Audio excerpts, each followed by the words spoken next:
അപ്പോൾ എൻ്റെ കഴിഞ്ഞ ദിവസത്തെ വീഡിയോയിൽ നമ്മളിപ്പോൾ എറണാകുളത്ത് ടൂർ പോകുന്ന ഇതായിരുന്നു. അപ്പോൾ എറണാകുളത്ത് നല്ലൊരു ഡെസ്റ്റിനേഷനാണിത്.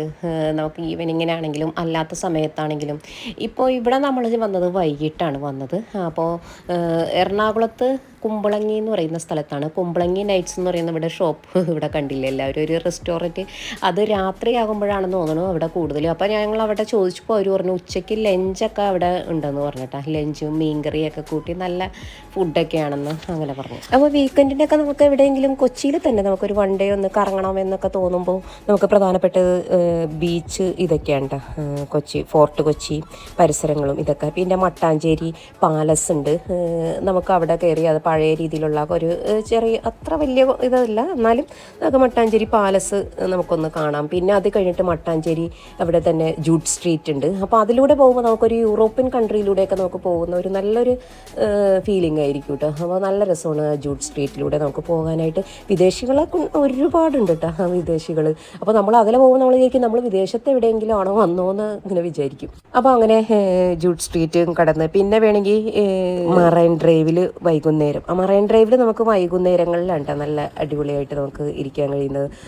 അസ്തമയമൊക്കെ കണ്ട് വൈകിട്ട് നമുക്ക് ആ വാക്വേയിലൂടെയൊക്കെ നടന്ന് എന്തെങ്കിലുമൊക്കെ കപ്പലടി ഉപ്പും മാങ്ങ ഉപ്പിലിട്ടതൊക്കെ കഴിച്ചിട്ട് നടക്കാൻ നല്ല രസമാണ് മറൈൻ ഡ്രൈവിൽ വൈകുന്നേരം ചിലവഴിക്കാൻ. പിന്നെ ചെറായി ബീച്ച്, അത് നല്ലൊരു ഇതാണ്. ചെറായി ബീച്ചിൽ പോകുന്നതും അവിടെ അത്യാവശ്യം നല്ല വൃത്തിയും ഇതൊക്കെയുള്ള ബീച്ചാണ് ചെറായി ബീച്ചും ഇതൊക്കെ. പിന്നെ വില്ലിംഗ്ടൺ ഐലൻഡ് അവിടെയൊക്കെ ഉണ്ട്. ഐലൻഡിന് അവിടെ മാൻമെയ്ഡ് ഇത് ആണ് അവിടെ ഐലൻഡ്. അപ്പോൾ അതൊക്കെ കാണുന്നതും ഇതൊക്കെ നല്ലൊരു അനുഭവം തന്നെയായിരിക്കും. സാധാരണ കൂടുതൽ എല്ലാവരും പിന്നെ ഫോർട്ട് കൊച്ചി ബീച്ചിലാണ് കൂടുതലും പോകാറുള്ളത്. പിന്നെ എന്താ വെച്ചാൽ പിന്നെ അവിടെ ചർച്ചൊക്കെ ഉണ്ട് കേട്ടോ. സാന്താക്രോസ് ബസിലിക്ക ചർച്ച് ഉണ്ട്. പിന്നെ ഉള്ള ചർച്ച് ഫ്രാൻസിസ് ചർച്ചാണ് കേട്ടോ. അത് വളരെ പഴയ ഒരു ഹിസ്റ്റോറിക്കൽ ഒരു ചർച്ചാണ്. യൂറോപ്യൻ മാതൃകയിലുള്ള ഒരു നല്ല ആർക്കിടെക്റ്റൊക്കെ ഉണ്ട്. അതിനകത്ത് നമ്മൾ കയറിയിട്ടുണ്ടെങ്കിൽ അതെടുത്ത് നല്ല കാഴ്ചയാണ്. അപ്പോൾ അത് ഫ്രാൻസിസ് ചർച്ച്. അപ്പോൾ ഫ്രാൻസിസ് ചർച്ചും ഉണ്ട്, പിന്നെ ബസിലിക്ക ചർച്ചും ഉണ്ട് കേട്ടോ. അപ്പോൾ അങ്ങനെ രണ്ട് പഴമയുടെ ചർച്ചുകളുണ്ട്. പിന്നെ ഉള്ളത് എന്താണെന്ന് വെച്ചാൽ നമുക്ക് 2-3 മണിക്കൂർ സ്പെൻഡ് ചെയ്യാൻ പറ്റുന്നത് തൃപ്പൂണിത്തുറ ഹിൽ പാലസ് ആണ് കേട്ടോ. അപ്പോൾ അവിടെ നല്ല ഇതാണ്. നമുക്ക് 2-3 മണിക്കൂർ അവിടെ പണ്ട് മുതലേ അറിയപ്പെടുന്ന മണിച്ചിത്രത്താഴ് സിനിമ പിടിച്ചത്. പിന്നെ അതല്ലാതെ ഒരുപാട് മൂവിയൊക്കെ അവിടെ പിടിച്ചിട്ടുണ്ട്. അപ്പോൾ അങ്ങനെ ഹിൽ പാലസിൽ നമുക്ക് കുറച്ച് സമയം ചിലവഴിക്കാം, കുറച്ചധികം സമയം. പിന്നെ കാര്യത്തിൻ്റെ അകത്തേക്ക് നമുക്ക് ഫോണൊക്കെ അലൗഡല്ല എന്ന് തോന്നുന്നു കേട്ടോ. ഞാനിപ്പോൾ പോയിട്ട് 3-4 വർഷമായി. അപ്പോൾ ഫോണൊന്നും അലൗഡ് അല്ലായിരുന്നു. പിന്നെ തിങ്കളാഴ്ച ദിവസം അവിടെ ഓഫ് ഡേ ആയിരിക്കും കേട്ടോ. ഞായറാഴ്ച അവിടെ പ്രവർത്തിക്കുന്നതാണ്, പകരം തിങ്കളാഴ്ചയാണ് അവിടെ അടയ്ക്കുന്ന ഒരു ദിവസം കേട്ടോ. ഈ കുമ്പളങ്ങി നൈറ്റ്സ് എന്ന് പറയുന്ന മൂവി ശരിക്കും ഇവിടെ പിടിക്കാൻ ഇവിടുത്തെ ആളുകളുടെ ഒരു സംസാര രീതിയും ഇതൊക്കെ തന്നെയായിരുന്നു കേട്ടോ. അപ്പോൾ നമ്മൾ ഇവിടെ വന്ന് നിൽക്കുമ്പോൾ അപ്പോൾ ആ സിനിമയിലെ ഓരോ രംഗങ്ങളും ഇതൊക്കെ നമ്മുടെ മനസ്സിലേക്ക് വരും.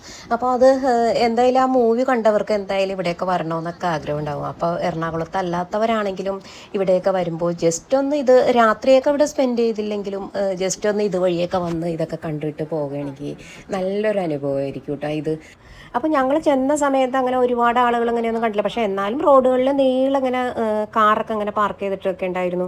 പക്ഷേ വൈകുന്നേരം പിന്നെ ആളുകളൊക്കെ ഇങ്ങനെ വരാൻ തുടങ്ങിയിട്ടാണ് രാത്രിയാകും തോറും. അപ്പോൾ അവിടെ നിൽക്കുന്ന ചേട്ടന്മാരൊക്കെ പറഞ്ഞു രാത്രിയാകുമ്പോൾ അവിടെ ഇഷ്ടംപോലെ ആളുകളുണ്ടാവും. ഇന്നലെ നല്ല തിരക്കായിരുന്നു ഇവിടെ കവര് കാണാനായിട്ട്. പിന്നെ മഴ പെയ്തപ്പോൾ ചെറുതായിട്ട് അതിൻ്റെ ഇത് കുറയും, ആളുകൾ വരവും കുറയും. കാരണം എന്താ വെച്ചാൽ കവരങ്ങനെ ശരിക്കും തെളിയില്ല. പിന്നെ ഞങ്ങൾ ഇവിടെ വന്നിട്ട് കപ്പയും കഴിക്കാൻ വേണ്ടിയിരിക്കേണ്ടത്. എനിക്ക് കപ്പ ഭയങ്കര ഇഷ്ടമുണ്ട്. അപ്പോൾ ഇവിടെ ചോദിച്ചപ്പോൾ അവിടെ മീൻകറിയും കപ്പയും ഉണ്ടായിരുന്നു. പിന്നെ കട്ടൻ ചായ ഉണ്ടെന്ന് പറഞ്ഞിട്ടാ, പാൽ ചായ ഉണ്ടായില്ല, കട്ടൻ ചായ.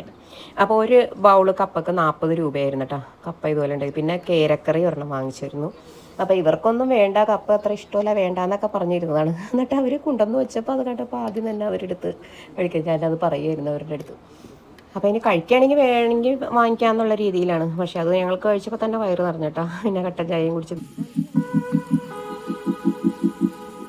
ഇതാണ് ഞാൻ പറഞ്ഞ ഉണ്ണി ഇതേ ഒരു കോലിട്ട് ഇങ്ങനെ ഇട്ട് ഇളക്കലാണ്. അപ്പോഴാണ് ആ വെട്ടം ഇങ്ങനെ കാണുന്നത് കേട്ടോ. വെള്ളത്തിൻ്റെ അടിയിൽ നിന്ന് നല്ലൊരു പ്രകാശം വരണ്ടായിരുന്നു. അങ്ങനെ ഒരുപാട് അപ്പോൾ അവിടെ ചിലവരൊക്കെ പറയണ്ടായിരുന്നു കേട്ടോ, 2 മണി 1 മണി സമയത്തൊക്കെ ആളുകൾ വരാറൊക്കെ ഉണ്ട്. അപ്പം ഞങ്ങൾ പിന്നെ ഒരു കാഴ്ച കണ്ടിട്ടാ ഇങ്ങോട്ട് പോരുമ്പോൾ നോക്കുമ്പോൾ ഈ ചേച്ചിമാർ ഓരോ കുടമൊക്കെ ആയിട്ട് ഇങ്ങോട്ട് വന്നു.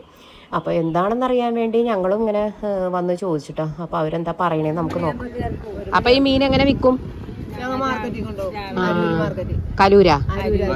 അരൂര്. ആ, ഇതിന്റെ അപ്പുറം അരൂര്, അടുത്തിറങ്ങണ അരൂര്. ഞങ്ങൾ മാർക്കറ്റ് ഉണ്ടായിരുന്നു വെളുപ്പിന് രാവിലെ ഒരു 6:30 ലേലം തുടങ്ങും.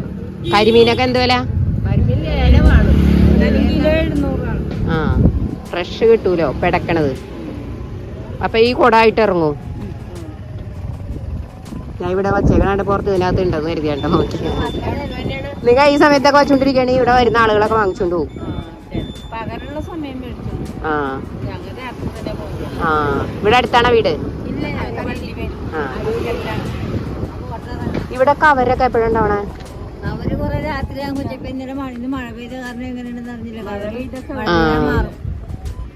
അപ്പൊ ആളുകൾ ധാരാളം വരും ഇവിടെ കാണാനായിട്ട്. ആ,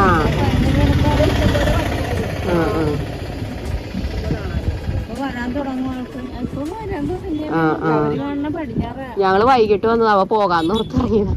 ഞങ്ങൾ ആലുവന്ന് വന്നതാ. ശരിയാണ്. ആ ചേച്ചിമാർ കുറച്ചുകൂടി കഴിഞ്ഞിട്ട് ആ സമയം ഒരു 9 മണിയൊക്കെ ആകുമ്പോഴാണെന്നാണ് പറഞ്ഞത്, അവിടെ ഇറങ്ങിയിട്ട് മീൻ ഇങ്ങനെ തപ്പി പിടിക്കുമെന്ന് അവർ. അത് അവർക്ക് പ്രത്യേകമായിട്ട് അവർ കുറേ ചിലപ്പോൾ നാളുകളായിട്ട് ചെയ്യുന്നതായിരിക്കും. അവരിങ്ങനെ പരിശീലിച്ച് ആയിരിക്കും അവർ കിട്ടുമെന്ന് പറഞ്ഞാൽ. അവർ മിക്ക ദിവസങ്ങളിൽ അങ്ങനെ വരുമെന്ന്, അങ്ങനെ മീൻ തപ്പി പിടിക്കാനൊക്കെ ആയിട്ട് അങ്ങനെ വരുമെന്ന്.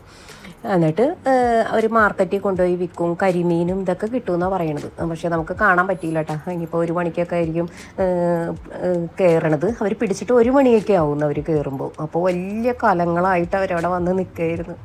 അതൊക്കെ ഒരു എക്സ്പീരിയൻസ് ആണല്ലേ. അതെന്ന് വെച്ചിട്ടുണ്ടെങ്കിൽ അവർ ഇവിടെ ആയിരിക്കും ജനിച്ച് വളർന്നതും. ഇതൊക്കെ ചെറുതിലേ തുടങ്ങിയതായിട്ട് ഇടപഴകി ഇങ്ങനെ ഓരോ പരിശീലനമാണല്ലോ നമുക്ക് എന്ത് ജോലിക്കും ഒരു ഇത്. അപ്പോൾ അങ്ങനെ ഞങ്ങളതേ ഇങ്ങോട്ട് പോന്നപ്പോൾ അതേ വിഷുവിൻ്റെ നല്ല തകൃതിയായിട്ട് ഇവിടെ കച്ചവടങ്ങളൊക്കെ നടക്കേണ്ട. അപ്പോൾ വിഷുവിൻ്റെ തലേ ദിവസമാണ് ഞങ്ങളിവിടെ പോവുകയും ഇതൊക്കെ ചെയ്തതല്ലോ. അപ്പോൾ അതേ പോരുന്ന വഴിക്ക് കൊച്ചിയിലും പള്ളുരുത്തി അവിടെയൊക്കെ ഇങ്ങനെ കച്ചവടക്കാർ ഇതൊക്കെ നിരന്നിരിപ്പുണ്ട് കേട്ടോ. മെയിനായിട്ട് പൂക്കച്ചവടം, ചക്ക, ഫ്രൂട്ട്സ് ഇതൊക്കെ ഒരുപാടുണ്ടായിരുന്നു കേട്ടോ അവിടെ. പിന്നെ ഞങ്ങൾ ഇങ്ങോട്ട് പോകുമ്പോൾ പിന്നെ തോപ്പുംപടി അവിടെയൊക്കെ കറങ്ങിയിട്ട് അവിടെ ആ സിറ്റിയൊക്കെ കണ്ടിട്ട് പോരാന്ന് കരുതി. കാര്യം നമ്മുടെ അടുത്തുള്ള സ്ഥലവും കൊച്ചി ഇതൊക്കെ തന്നെയാണെങ്കിലും നമ്മൾ ഓരോ വഴിയിലൂടെയല്ലേ കൊച്ചിയിലാണ് കൂടുതലും പോകാറ്. കൊച്ചി ബീച്ചിൻ്റെ ആ സൈഡിലേക്ക് പോകാറ്. ഇതുവഴിയൊക്കെ ഞങ്ങൾ വരൽ കുറവാണ് കേട്ടോ. അപ്പോൾ നമുക്കിന്ന് തോപ്പുംപടി ആ ഭാഗത്തൂടി പോകാം, അവിടെ ഇറങ്ങിയിട്ട് പോകാമെന്ന് പറഞ്ഞിട്ട്. അപ്പോൾ അങ്ങോട്ട് തിരിക്കേണ്ട. എന്നിട്ട് പിന്നെ പഴയ പാലം ഉണ്ടല്ലോ, വില്ലിംഗ്ടൺ.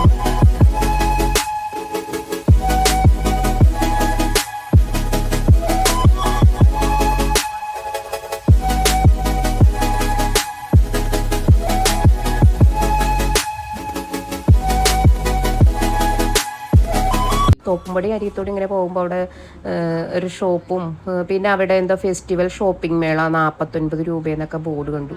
അങ്ങനെയൊക്കെ ഉള്ള ബോർഡ് കാണുമ്പോൾ എന്തായാലും ലേഡീസൊക്കെ പോകുമ്പോൾ അവർക്കൊന്ന് കയറണമെന്ന് തോന്നും. എനിക്കും അങ്ങനെ തന്നെ തോന്നും കേട്ടോ.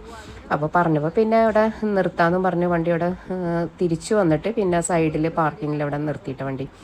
പിന്നെ ഞങ്ങൾ അവിടെ ചെന്ന് പിന്നെ ഞാൻ ശരിക്കും പിന്നെ എനിക്ക് ഭയങ്കര ദാഹമായിരുന്നു. അവിടെ ഒരു കടയിൽ ഞാൻ നോക്കുമ്പോൾ ഞറഞ്ഞണ്ടി സർവത്ത് എന്നൊക്കെ എഴുതി വെച്ചിട്ടുണ്ടായിരുന്നു, പാൽ സർവത്ത് എന്നൊക്കെ പറഞ്ഞു. അപ്പോൾ അതിൻ്റെ ഒരു സർവത്ത് കുടിക്കാമെന്ന് കരുതിയും കൂടി പോയതാണ് കേട്ടോ. അപ്പോൾ ഞങ്ങൾ തിരിച്ചു വന്ന് ഇവിടെ വാട്ടർ ടാങ്കിൻ്റെയൊക്കെ അവിടെ കാറ് പാർക്ക് ചെയ്തിട്ട് തിരിച്ച് കാർ അവിടെ ഇട്ടിട്ട് ഞങ്ങളതേ ഞാൻ പറഞ്ഞില്ലായിരുന്നു നേരത്തെ 49 രൂപയുടെ ഷോപ്പിൽ നിന്ന്. അപ്പോൾ അതേ അവിടെ കയറി നോക്കിയപ്പോഴാണ് കാണുന്ന ഈ ഗ്ലാസ് ഇതൊക്കെയുണ്ട് 49, കപ്പ് അങ്ങനെയൊക്കെ. പിന്നെ നമുക്ക് വേറെ ആവശ്യമുള്ള നല്ല സാധനങ്ങൾക്കൊക്കെ അതിൽ നല്ല റേറ്റ് ആയിരിക്കും. പിന്നെ ഇവിടുന്ന് സർവത്ത് കുടിച്ചിട്ട് ആ സർവത്ത് കുടിച്ചപ്പോൾ ഞാൻ ഫോട്ടോ എടുക്കാനും വീഡിയോ എടുക്കാനും മറന്നുപോയി. നല്ല ദാഹമായിരുന്നു. അപ്പോൾ ഞങ്ങൾ 3 വാങ്ങിച്ചു, കുടിച്ച് അങ്ങനെ പിന്നെ പോകേണ്ടത് അപ്പുറത്തെ കടയിൽ നിന്ന് ഉണ്ണി പേടയൊക്കെ വാങ്ങിച്ചു അവിടെ നിന്ന് കഴിച്ചങ്ങനെ. പിന്നെ ഞങ്ങൾ കപ്പ അവിടെ നിന്ന് കഴിച്ച്. പിന്നെ ഇന്ന് ഫുഡൊന്നും അങ്ങനെ പ്രത്യേകിച്ച് ഫുഡൊന്നും വേണമെന്നൊന്നുമില്ല കേട്ടോ. പിന്നെ ഇടയ്ക്ക് വെള്ളവും അങ്ങനെ സ്നാക്സും അങ്ങനെ ഇതൊക്കെ കഴിച്ച് നമ്മൾക്ക് ഇനിയൊന്നും വേണ്ട. ഇനിയിപ്പോൾ വീട്ടിലേക്ക് പോകാം. പിന്നെ അടുത്ത ദിവസം സ്കൂളിൽ അമ്മൂന് ക്ലാസ് ഉണ്ടാകും. പിന്നെ ഉണ്ണിക്ക് പിന്നെ സ്കൂൾ അടച്ചേക്കണ കാരണം പിന്നെ കുറച്ച് സമാധാനമുണ്ട് അങ്ങനെ. കുറച്ച് സമയം നമ്മൾ ആ തോപ്പുംപടി ജംഗ്ഷനിലൂടെയൊക്കെ നമ്മൾ ഇറങ്ങി നടക്കുക ഇതൊക്കെ ചെയ്തിട്ടാണ്. അപ്പോൾ ബിരിയാണി ഇതൊക്കെ ഉള്ള ഷോപ്പുകളും ഇതൊക്കെ കണ്ടു. പക്ഷേ നമുക്ക് ഒന്നും വേണ്ടാത്ത കാരണം പിന്നെ ഒന്നും ടേസ്റ്റ് ചെയ്യാനും പറ്റില്ല. പിന്നെ ജ്യൂസും അല്ല വെള്ളവും ഇതൊക്കെ കുടിച്ചിട്ട് നമ്മൾ പിന്നെ ഇവിടെ നിന്നും ഇറങ്ങണം. അപ്പോൾ നല്ല അനുഭവങ്ങളായിരുന്നു കേട്ടോ ഇന്നത്തെ യാത്രയിൽ. അപ്പോൾ എനിക്ക് തോന്നുന്നു ബീച്ചിൽ പോകുന്നതിലും കുറച്ചുകൂടി നല്ലതായിരുന്നു എന്ന് തോന്നുന്നു കേട്ടോ ഇവിടെ ഈ സമയത്ത് ചെല്ലാനം പിന്നെ കുമ്പളങ്ങി ആ ഭാഗത്തൊക്കെ പോകുന്നത്. അപ്പോൾ അത് നല്ലൊരു ടൂറിസ്റ്റ് പ്ലേസാണ്. നമുക്ക് രാവിലെയൊക്കെ പോയാലും ഉച്ചയ്ക്ക് നല്ല ഫുഡൊക്കെ കഴിക്കാം. അവിടെ നിന്ന് ഫ്രഷ് മീനൊക്കെ കൂട്ടി നല്ല ഇതൊക്കെ കഴിക്കാം. നമ്മൾ അവിടെ നിന്ന് വാങ്ങിച്ച കേരക്കറി ഇതൊക്കെ അത്യാവശ്യം നല്ല ടേസ്റ്റൊക്കെ ഉണ്ടായിരുന്നു. പിന്നെ കപ്പയൊക്കെ ആണെങ്കിലും നല്ല ഇതായിരുന്നു കേട്ടോ. നമുക്കിപ്പോൾ അവിടെ എന്ത് ഇതാണെങ്കിലും കപ്പ ഇതൊക്കെ ആണെങ്കിലും ആ ആംബിയൻസിലിരുന്ന് കഴിക്കുമ്പോൾ നമുക്ക് നല്ല ടേസ്റ്റും നല്ലൊരു സന്തോഷവും പുതിയൊരു രസമായിരിക്കും കേട്ടോ അത്. അപ്പോൾ അങ്ങനെ നമ്മളിനിയിപ്പോൾ വീട്ടിലേക്ക് പോവുകയാണ്. ഇനിയിപ്പോൾ കുറേ സമയം വേണമെങ്കിൽ നിൽക്കാമെന്ന് പറഞ്ഞു. പക്ഷേ ഇനിയിപ്പോൾ അധികം ഒരുപാട് നേരമൊക്കെ വെറുതെ ഇവിടെ നിന്ന് തന്നെയല്ല മഴ പെയ്താറിന് ഉണ്ടാവില്ല എന്ന് അവിടെ മിക്കവരും പറഞ്ഞിട്ടാ. അവരിങ്ങനെ തന്നെ കാണില്ല. പിന്നെ ആ കോലൊക്കെ ഇട്ട് ഇങ്ങനെ കുത്തി ഇളക്കിയാണ് ആ കളറ് കാണുകയും ഇതൊക്കെ ചെയ്തത്. അപ്പോൾ അങ്ങനെ അപ്പോൾ ഇനിയിപ്പോൾ പ്രത്യേകിച്ചൊന്നുമില്ല. അപ്പോൾ ഞങ്ങളിങ്ങനെ പോകുമ്പോഴാണ് വേറൊരു കാഴ്ച കണ്ടത് കേട്ടോ. നമ്മളിങ്ങനെ പോകുമ്പോൾ നോക്കുമ്പോൾ ഒരു പെട്ടി ഓട്ടോറിക്ഷ അങ്ങോട്ട് പോകുന്നുണ്ട്. അപ്പോൾ അതിൽ നോക്കുമ്പോൾ ഉണ്ടെന്താ ഒരു ആന ഇരുന്ന് പോകണം. അപ്പോൾ പെട്ടെന്ന് ഒറ്റ നോട്ടത്തിൽ നമുക്ക് ശരിക്കും ഒറിജിനൽ ആനയായിട്ടാണ് നമുക്ക് ഫീൽ ചെയ്തത്. അപ്പോൾ ഞാൻ ആദ്യം വിചാരിച്ച് ഞാൻ ഒറിജിനലാണെന്ന്. അപ്പോൾ നോക്കുമ്പോൾ ആ ഒറ്റ പോസിൽ തന്നെ നിൽക്കണത് അനങ്ങുന്നില്ല. പിന്നെയാണ് പറഞ്ഞത് ഈ ഷോപ്പിംഗ് മാളിൻ്റെ ഇതൊക്കെ ഫ്രണ്ടിലൊക്കെ ഇങ്ങനെ ഒരു സ്വാഗതം ചെയ്യാൻ ഇതൊക്കെ ഫ്രണ്ടിൽ ഇങ്ങനെ നിർത്തില്ലേ, അതുപോലെ തയ്യാറാക്കി തെർമോക്കോളിലൊക്കെ ആയിരിക്കും ചെയ്തു വെച്ചിരിക്കുന്നതാണ്. എന്തായാലും അത് തയ്യാറാക്കി നല്ല രസമുണ്ടായിരുന്നു കേട്ടോ കാണാനായിട്ട്. ഭയങ്കര രസമായിരുന്നു. അപ്പോൾ ഇതേ പാലാരിവട്ടം പാലത്തിൻ്റെ മേലിലാണ് ഞാനിത് കണ്ടത്. അപ്പോൾ ഞാൻ പറയായിരുന്നു വേഗം പോകുന്നതിൻ്റെ അടുത്തെത്താൻ വേണ്ടി വേഗം പോകുന്നു. അങ്ങനെ സ്പീഡിന് പോയി നമ്മൾ കുറച്ച് സമയം അതിൻ്റെ വീഡിയോ ചെയ്ത് തരുന്നു കേട്ടോ. അപ്പോൾ അങ്ങനെ പിന്നെ ഞാൻ വേറെ പ്രത്യേകിച്ച് വിശേഷങ്ങളൊന്നുമില്ല. പിന്നെ വെക്കേഷൻ ടൂറൊക്കെ പോകാൻ ഇതൊക്കെ ഇനി എങ്ങനെയൊക്കെ എന്തൊക്കെയാണെന്ന് അറിയില്ല. അപ്പോൾ വരുന്ന വിശേഷങ്ങളൊക്കെ ഞാൻ എന്തായാലും അടുത്ത വീഡിയോയിലൊക്കെ ഉൾപ്പെടുത്താട്ടോ. അപ്പോൾ എൻ്റെ ഇന്നത്തെ വീഡിയോ ഞാനിവിടെ വൈൻഡപ്പ് ചെയ്യാം. ബാക്കി ഇനി വിശേഷങ്ങളൊക്കെ ആയിട്ട് അടുത്ത വീഡിയോയിലൂടെ വരാട്ടോ.